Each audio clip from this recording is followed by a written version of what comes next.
This review has been brought to you in part by MainIrishAirsoft. Hello viewers, welcome back to Oddy's Airsoft. Today we're going to be looking at a couple of new items from ASG, and they're both pistols. Okay, pistols are quite commonplace, but there's a couple of nice features in these I think you're going to want to see. They're slightly different in design, but internally I'd say they're quite similar. We have the CZ75, which is fully licensed from CZ.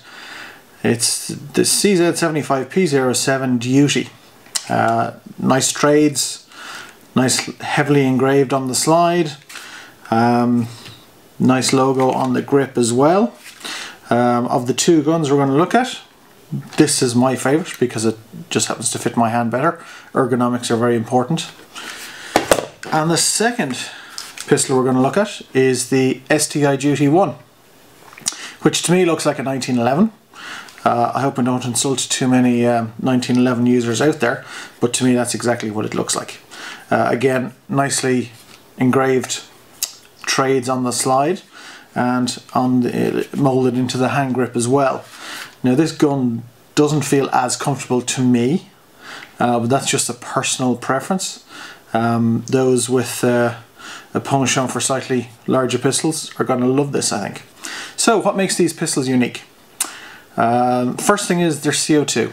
Okay, again, nothing unusual in that, but it's the way that ASG have implemented the CO2 solution that's interesting. So I'll just take the mag out and pop it over there. Let's take the grip off. So now you can see what's so unusual about it. The CO2 canister is actually in the grip rather than being in the magazine. So if the canister's in here, maybe you're going to ask yourself, well, what size is the magazine? How does the magazine fit in? There is the magazine. Yeah? Very interesting. So, one of the issues I've heard about CO2 guns is that you can over tighten the canister and it can cause problems with fitting and air leaks and so forth. There's a nice system on these guns because you can't really over tighten too much. When I installed this canister, I just literally tightened up until I could hear the canister being punctured, and the gun is firing perfectly okay. I can't really say any more about it than that. It's a nice convenient system, and I don't see any way that I could actually over tighten it, because once I heard the gas release, that was it. I couldn't really over tighten the screw. So I'll put the grip back on. It's just a standard single stack magazine, but because you don't have to hold gas in the magazine itself, it's very, very slimline. You could quite easily carry, you know, 10, 12 of these in a standard M4 pouch, which if you skirmish a lot with your pistol would make it very, very convenient indeed. I believe they're also correspondingly cheaper because they're not as bulky as other gas mags. They're just a simple device with a spring in it. They are going to be cheaper than normal gas mags and therefore more reliable. Purists may not like the fact that it's a very, very slimline mag. You don't get the same effect, you know, jamming a new mag in and clicking the slide back. But you know, if it's going to upset you too much, then I guess you're not going to be buying this pistol. I think it's a nice design. It's going to be simple, going to be reliable. So yeah, very nice. Now, there is a slight difference on the CZ. Although internally they're probably the same sort of system. To remove the grip on this particular pistol, the lanyard holder there, you actually press down on it and the back pops off. And there you have your gas canister. Now, because you actually have to press in the lanyard holder, there is a possibility while you're in the field that you could accidentally press this and lose the back off your grip. So it is recommended that when you have this gun in use that you do actually install maybe an actual lanyard or one of those circlip thingies you get on you know, for a bunch of keys, so to ensure that this doesn't get depressed. All right, you won't. If you lose it, obviously, you won't be aware it's lost until you actually go to fire the gun. But it's the sort of thing that could happen, not necessarily when you're holding the gun, but when you're, if it's just in the holster or sitting in one of your pouches, it could rub off your gear and get lost. So just be aware of that. Now, the main difference with the mag in this compared to the STI is that because they've implemented a slightly different grip, because of the physical size of this gun, this magazine has a base plate on the bottom. I don't think that's anywhere near as convenient as the implementation on the STI. Right. Very simple, small base plate on the STI. I think this is going to cause problems. First of all, it's not going to be as convenient to hold these in pouches, and I think you know, somewhere along the line you are going to ding this and possibly break off the faceplate. Now, the base plate, should I say. Now, that's not necessarily going to affect the functionality of the gun. Once the mag itself can clip in to the gun, it'll probably fire, but aesthetically, you know, you're going to lose that. I think, you know, on reflection, if they were going to use this system on both guns, maybe it would have made more sense to try and implement the same system on both.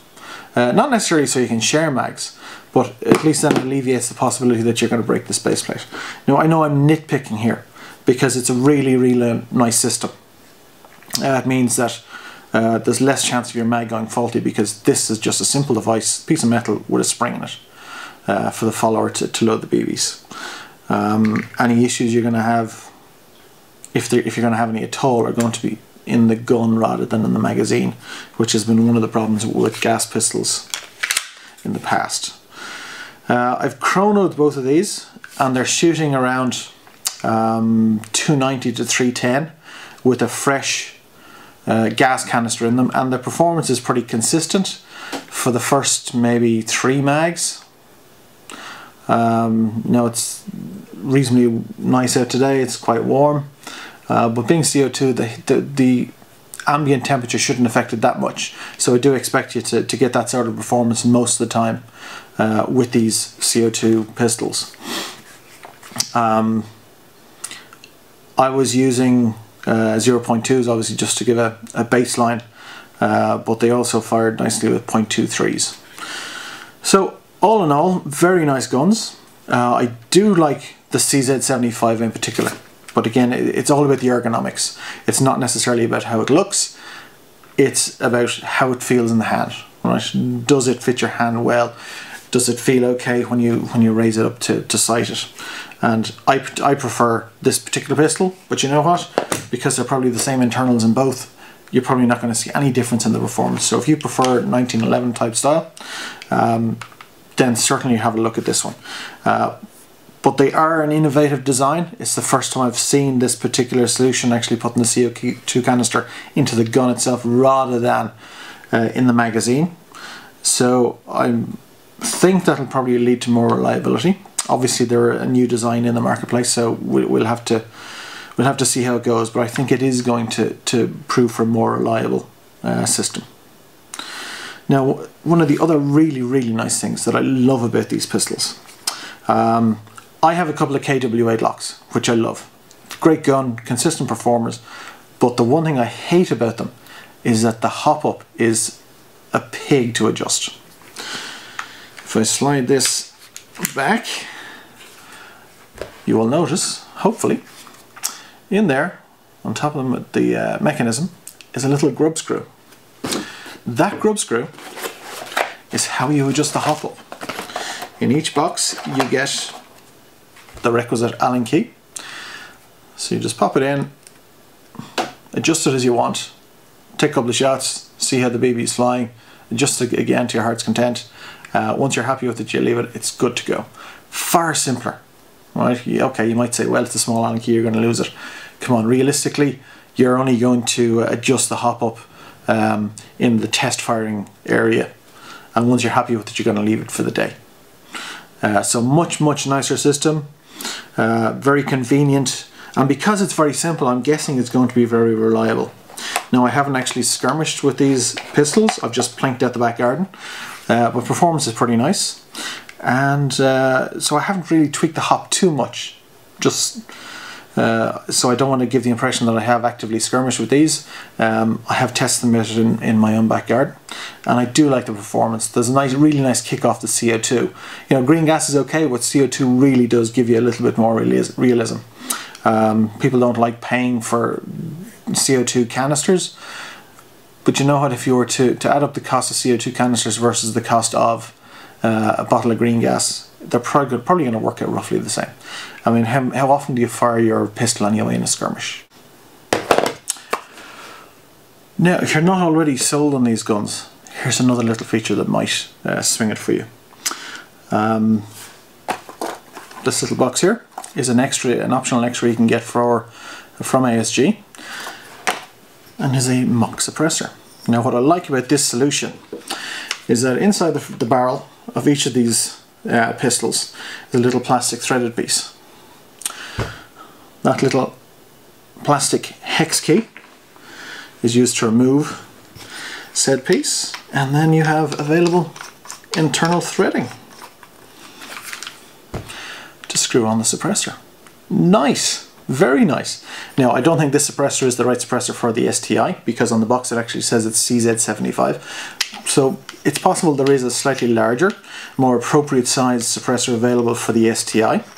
But let's have a look and see what it is like on the CZ. Now that looks good. Right, that's very special forces. I think it looks really good. It's very simple to implement. Really nice idea, because a lot of the pistols I've seen that have suppressors out in the field, you typically had to change the outer barrel, right? So you had a threaded option to screw in your suppressor, and then certainly on things like the PT92, the M9 type variants, you ended up with a piece of threaded barrel sticking out from the end of the slide, and I didn't think that looked particularly good. Again, it's just my own personal opinion. It's something to consider if you are in the market for a pistol, that these are available as an optional extra. And they're not just a bit of metal that sits there. When you fire the gun, it does actually make a difference to the sound that comes out. It's a much more muted thud rather than a mechanical clack, if you know what I mean. It's something you have to hear as opposed to appreciate. I think it looks great, and it does have some functionality, so it's a nice little optional extra. Nice afterthought there from ASG.